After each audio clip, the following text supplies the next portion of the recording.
উম, কি ভাবছিস? আজকে দিনে তোর পরিকল্পনা কি? তেমন কিছুই না, শুধু ভাবছি ভবিষ্যৎটা কেমন হতে পারে।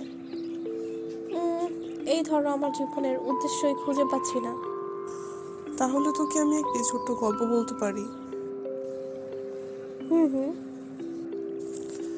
একবার এক নদী সমুদ্রে গিয়ে মিশতে চাইতো, কিন্তু তার সামনে শুধু বাধা আসতো, আর কেবল বাধাই আসতো। একবার তার সামনে একটি বড় পাহাড়ের বাধা আসলো। পাহাড়কে নদী জিজ্ঞেস করলো, আমি কি তাহলে সাগরে গিয়ে মিশতে পারবো না? তখন পাহাড়টি বলল, দেখ, তুই যদি ধৈর্য ধরিস তাহলে তুই হয়তো পারবি। এভাবে সে ধৈর্য ধরে রইল। তারপর তার সামনে অনেক গাছের শিকড় আসলো, অনেক পাথর আসলো, অনেক ঝড়ঝাপটা আসলো, তবে সে হতাশ হলো না। তারপর এক সময় গিয়ে সে পাহাড়ে গিয়ে মিশতে পারলো। তার মানে আমাদের জীবনে এরকম নানা রকমের ঝড়ঝাপটা আসবে।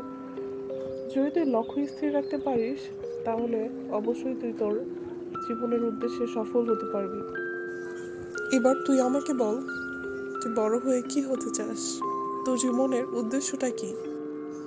উম, সেটাই তো আমি খুঁজে পাচ্ছি না বাবা।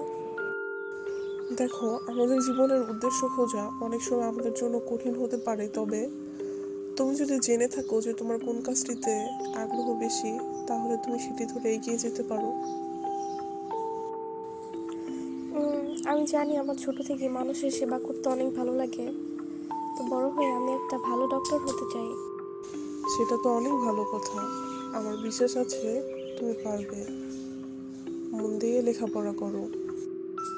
হ্যাঁ, তুমি ঠিকই বলেছো।